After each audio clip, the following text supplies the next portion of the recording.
You're always there. I don't want to mix it up with people. Who's here? I got one person. Oh, what's up? It looks clean today though, like the screen. The whole sideways thing gets me every week.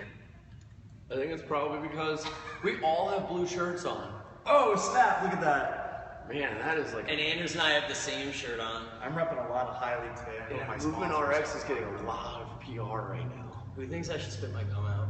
4 human beings, yeah.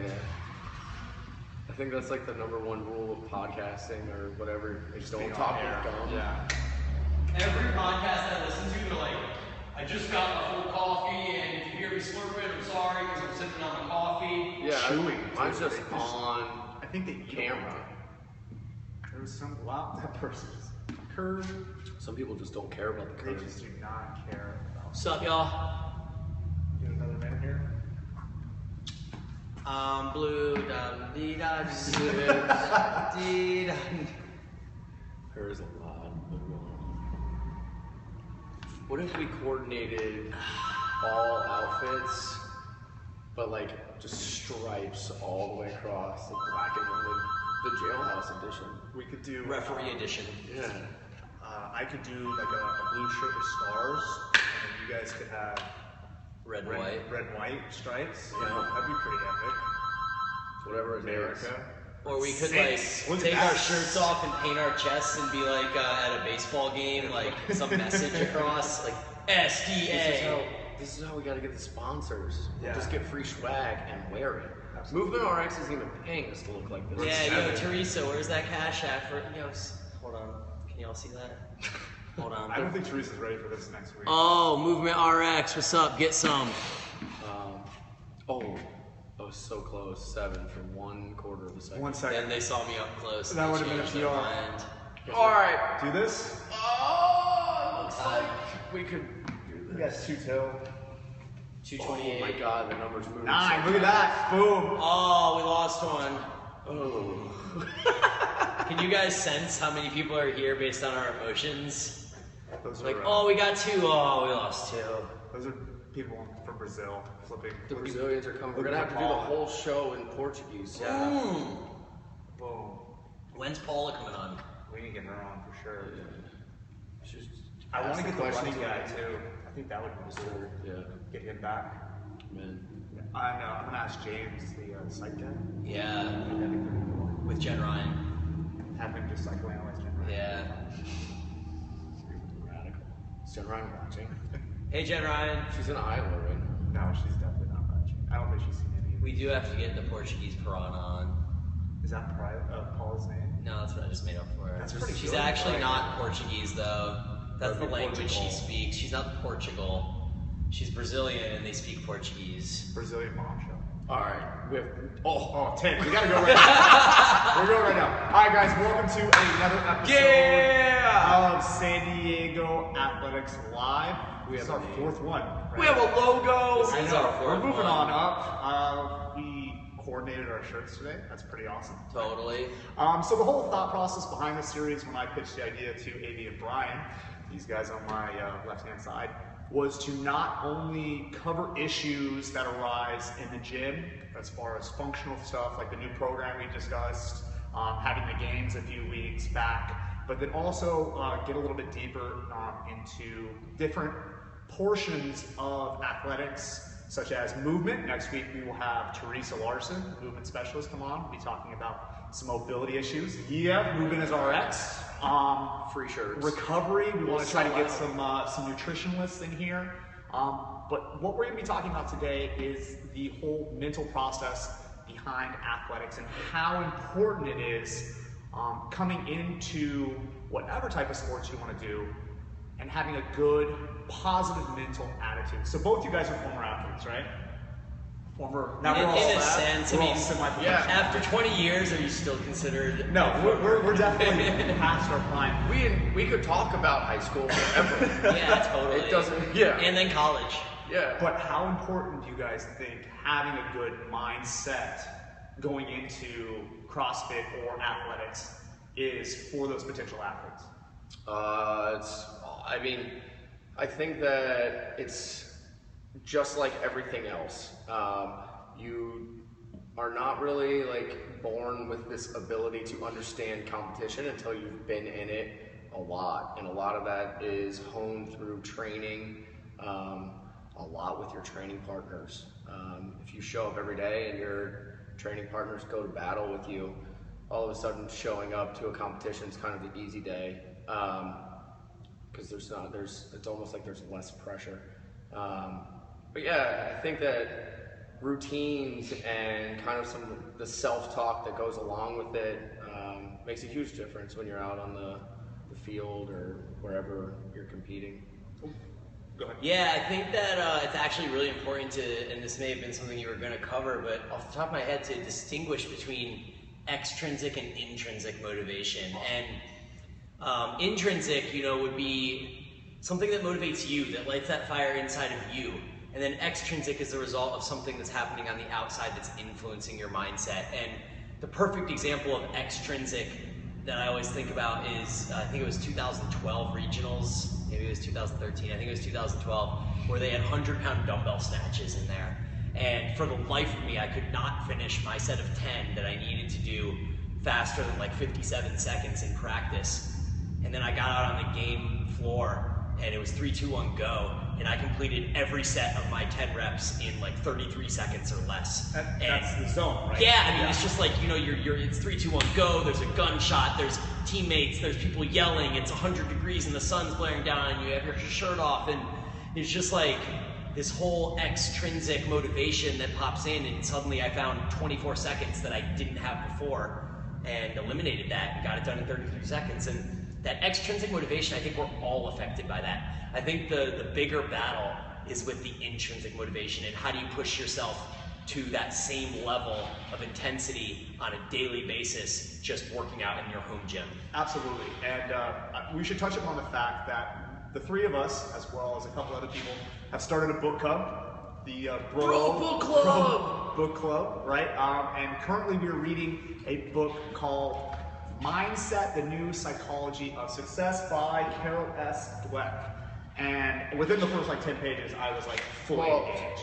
Yeah. And her thought process is that whether you're an athlete, whether you're a business CEO, whether you're a mother or father in a relationship, we take certain mindsets into whatever type of avenue we're working with, and that particular mindset affects everything that we do.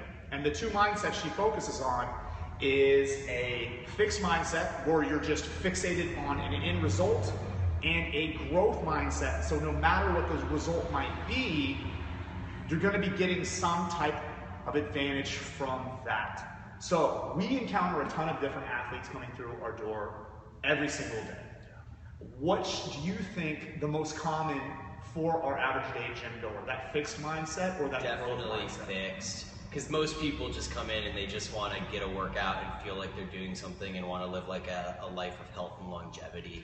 Now, why do you think that is a common thing within gym goers and almost, I think, a lot of our everyday society as well?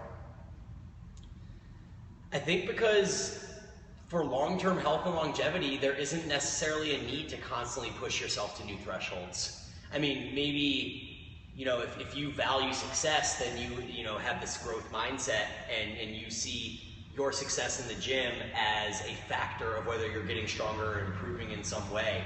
But many people just feel successful showing up and doing the work, and to them, I don't know necessarily that it matters whether they see progression or not. So, AV, for high-level athletes, do you think it's more beneficial to have that fixed mindset? Because, reading through this and reading, the kind of the stereotypical fixed mindset person, I know personally I could think of a few athletes, and we don't need to touch on names, that are in this gym that are just driven by the simple fact that I have to achieve this goal. Yeah, I think that anytime somebody gets stuck in that kind of fixed mindset of this is just who I am and it's unchangeable, is really just the slippery slope to not lasting long in anything you do. And a lot of it really comes into, and they talk about a lot of this in the book, of how you handle failure. And you could probably name 1,000 athletes. We were talking about RG3 the other day versus Tom Brady, and RG3 is probably the most athletic human that's ever existed. And Tom Brady is, probably up until he was like 25 years old, just a tall, lanky, goofy quarterback, and very late bloomer, and had to grind through. I mean, he was like third string at Michigan before he even, played his senior year. Seventh round draft pick. Yeah, drafted in the last round or 7th round, whatever it is. You got RG3, he goes number 1. He's just always been told he's the best. And then all of a sudden you get to a point where no one cares that you're the best because everyone's really freaking good.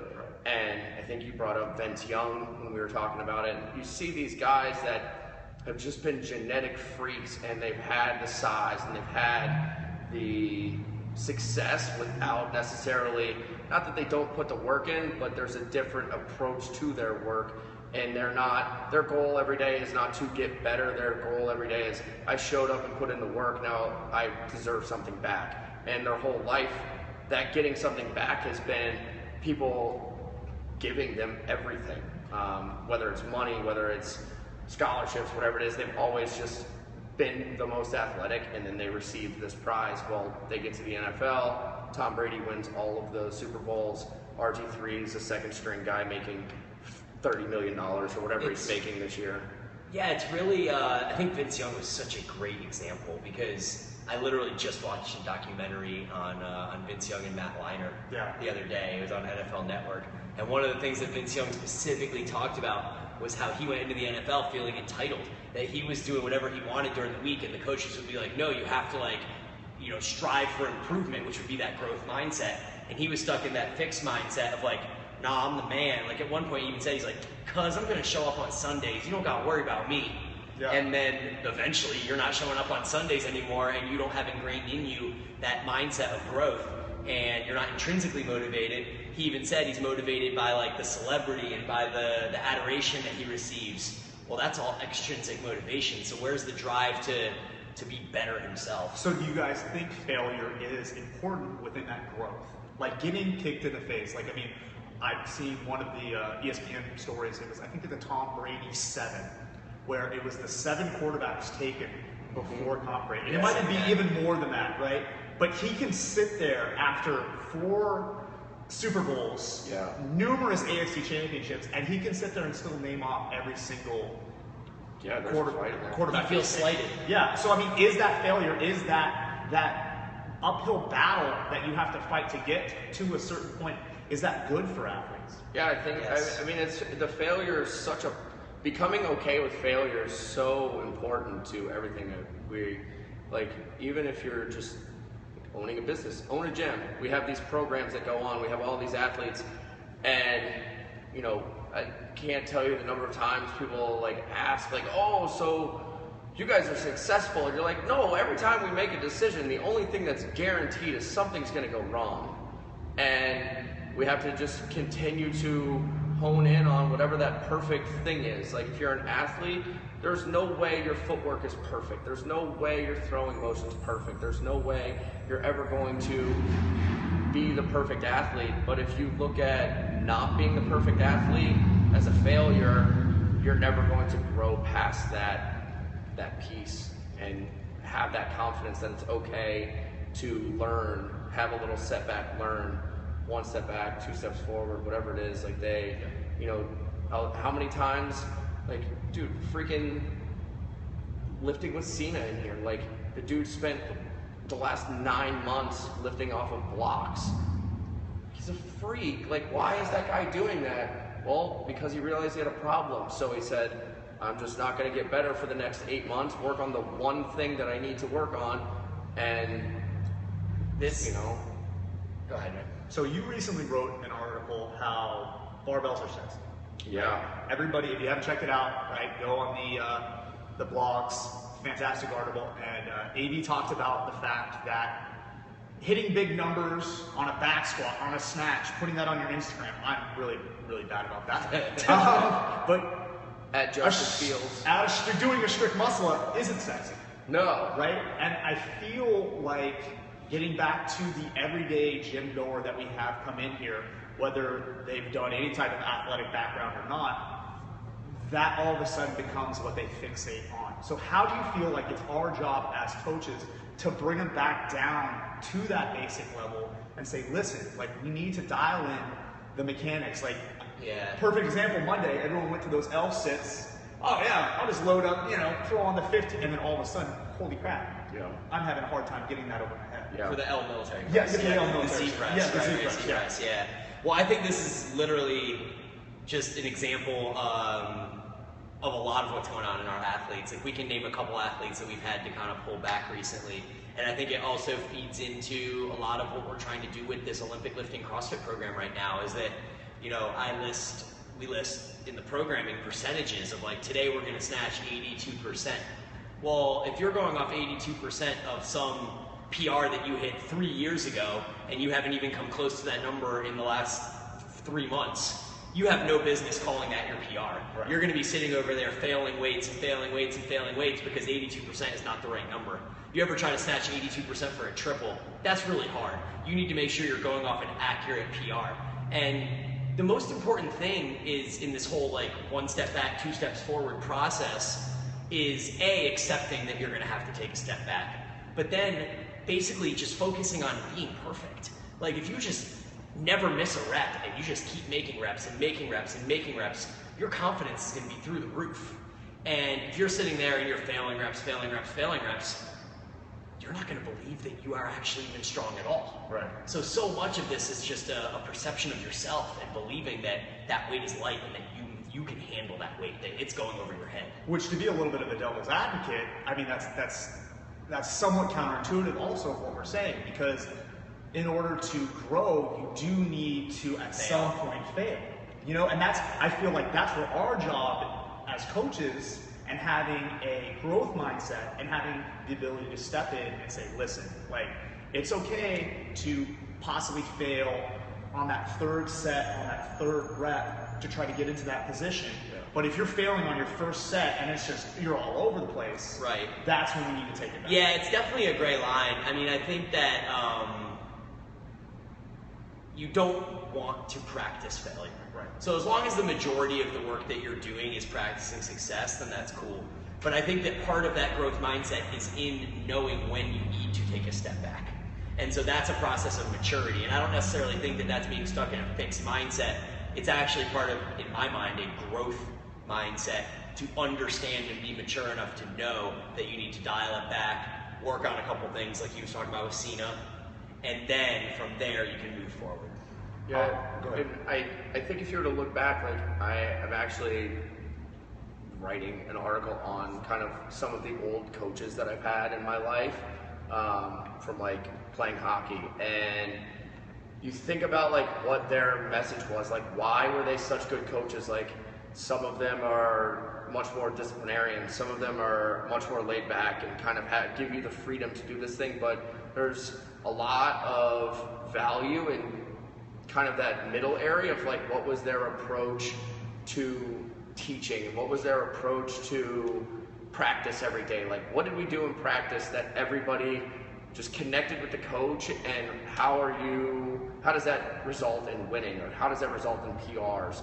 And you can think about it and you realize that like all of the best coaches kind of have this growth mindset of like, we don't have to have the end result today. Like when you walk in as a freshman in high school or college, like nobody looks at you as a freshman as like, you suck.